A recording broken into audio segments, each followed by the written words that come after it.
लखनऊ में दैनिक जागरण संवादी का कार्यक्रम चल रहा है।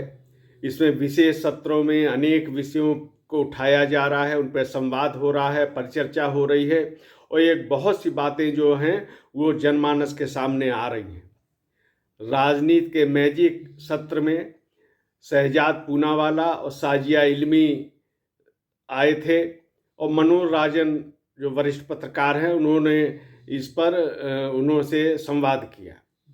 एक निश्चित रूप से ये कह सकते हैं कि शहजाद पूनावाला और साजिया इल्मी को आमंत्रित करने का जो ये योजना बनाई गई होगी, निश्चित रूप से उसको बहुत ही दूरदर्शिता से काम लिया गया दैनिक जागरण की टीम ने, क्योंकि इनकी जो पृष्ठभूमि है वो एक प्रकार से लगभग समान है और वर्तमान और भविष्य इनको लेकर भी तमाम बातें मनोज राजन की चर्चा में सामने आई। शहजाद पूनावाला कांग्रेस में थे, बताया 10 वर्ष तक कांग्रेस में थे। उन्होंने कांग्रेस को छोड़ने और भाजपा में शामिल होने का जो कारण बताया वह एक तरह से पूरी की पूरी विपक्ष की राजनीति को और भारतीय जनता पार्टी की राजनीति को एक प्रकार से उसकी व्याख्या करने वाला साबित हुआ। इसी प्रकार साजिया इल्मी आम आदमी पार्टी में थी, उन्होंने भी आम आदमी पार्टी को छोड़ने और भारतीय जनता पार्टी में शामिल होने का जो कारण बताया वो भी देश की राजनीति को व्यापक रूप से और कम शब्दों में एक विस्तार से बताने वाली बात साबित हुई। शहजाद पूनावाला ने बताया कि कांग्रेस में रहते हुए उनको अनुभव हुआ कि यहाँ केवल एक परिवार और उसके नेता और राजकुमार उन्हीं के लिए काम करना है। इसमें देश की बात बाद में आती है, पार्टी पहले है और पार्टी में भी परिवार पहले है। जब वो इस तरह की बात करते हैं तो देश की जो परिवारवादी राजनीति है उस पर भी एक तरह से व्यापक विश्लेषण होता है, चिंतन के विचार मिलते हैं। प्रधानमंत्री नरेंद्र मोदी अक्सर कहते भी रहते हैं कि देश में तुष्टीकरण, परिवारवाद, भ्रष्टाचार, ये जो राजनीति चल रही है इसको सफाया करना, इसको मिटाना है। तो शहजाद पूनावाला की बात से भी यही लगा कि जो कांग्रेस है जिस प्रकार उसमें परिवारवाद है उसी प्रकार के जितने भी यहाँ पे अधिकतर दल हैं उन सब में यही स्थिति है। एक ये विपक्ष की राजनीति भी बिना कहे यहाँ पे दैनिक जागरण संवादी में सामने आई। साजिया इल्मी ने जो बताया पूरा देश देख रहा है। साजिया इल्मी उन लोगों में हैं जो अन्ना हजारे के आंदोलन से प्रभावित हुई।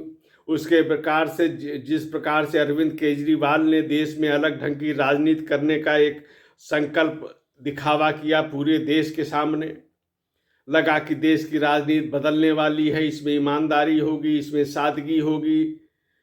इसको सोचकर साजिया इल्मी आम आदमी पार्टी में शामिल हुई थी और उनके जैसे अनेक लोग जिनकी राजनीतिक पृष्ठभूमि नहीं थी वो भी लोग इसमें शामिल हुए। उसका अरविंद केजरीवाल को लाभ भी मिला, क्योंकि एक इमेज जो बनी कि देश की राजनीति में बदलाव चाहने वाला युवा ये आम आदमी पार्टी को एक आशा उम्मीद की नज़रों से देख रहा है। साजिया इल्मी उन्हीं में थी।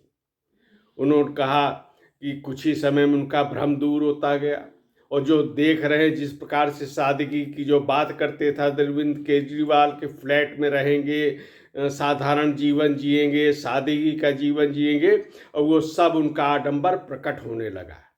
उनके मंत्री जेल में है, ये सब बताने की विस्तार से आवश्यकता नहीं है।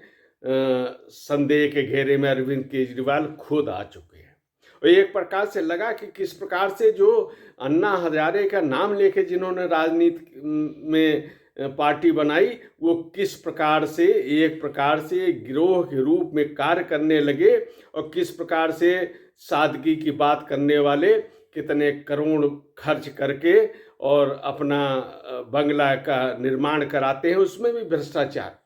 केवल सजावट में इतनी बेरहमी से धन का खर्च किया गया है कि जिसकी आम आदमी पार्टी जो इनका नाम है वो कल्पना भी नहीं कर सकते। तो एक प्रकार से ये जो विपक्ष की राजनीति है इन दो लोगों के जो संवाद है उससे देश के सामने आई। इसका दूसरा पहलू, इसमें शहजाद पूनावाला और साजिया इल्मी ने दोनों ने तुष्टीकरण की राजनीति पर प्रहार किया और ये बताया कि किस प्रकार जो अपने को सेकुलर कहते हैं उन पार्टियों ने मुसलमानों को केवल वोट बैंक बना के रख दिया, उनके भलाई के लिए कोई कार्य नहीं हुआ। सच्चर कमेटी, रंगनाथ कमेटी में उनकी सच्चाई सामने आ गई है, वो केवल वोट बैंक की राजनीति करते हैं, जबकि नरेंद्र मोदी के नेतृत्व में सारी जितनी भी योजनाएं हैं उनमें मुस्लिम समुदाय को बराबर की भागीदारी दी गई। गुजरात के मुसलमान जो नरेंद्र मोदी के मुख्यमंत्री के कार्यकाल में थे वो सबसे ज़्यादा विकसित हैं, लाभान्वित हैं, और आज भी विगत 9.5 वर्ष से जितनी भी योजनाएं चल रही हैं उससे मुसलमान पूरी तरह सहभागी हैं, उनको सीधा लाभ मिल रहा है और कोई भी व्यक्ति भेदभाव का आरोप लगा नहीं सकता है। यह भारतीय जनता पार्टी जो सबका साथ सबका विकास की भावना से काम कर रही है वो देखा जा सकता है। दूसरी तरफ सेकुलर की दावेदारी करने वालों की स्थिति है जिसमें मुसलमानों को हमेशा उपेक्षित रखा गया है। इसके साथ ही विकास की बात हुई कि किस प्रकार 9.5 वर्षों में गरीबों के कल्याण के लिए योजनाएं हुई। इन दोनों भारतीय जनता पार्टी के नेताओं ने बताया कि उन सारी योजना का उल्लेख आवास योजना, शौचालय योजना, उज्ज्वला योजना, आयुष्मान योजना आदि अनेक योजनाओं का उल्लेख किया। तो एक विकास की बात। तो कुल मिला के हम कह सकते हैं कि देश के विकास और देश की राजनीति को इस कम समय में और कम शब्दों में बहुत ही सुंदर ढंग से जनमानस के सामने लाया गया है। साजिया इल्मी ने तो अपनी पूरी पृष्ठभूमि बताई कि किस प्रकार वो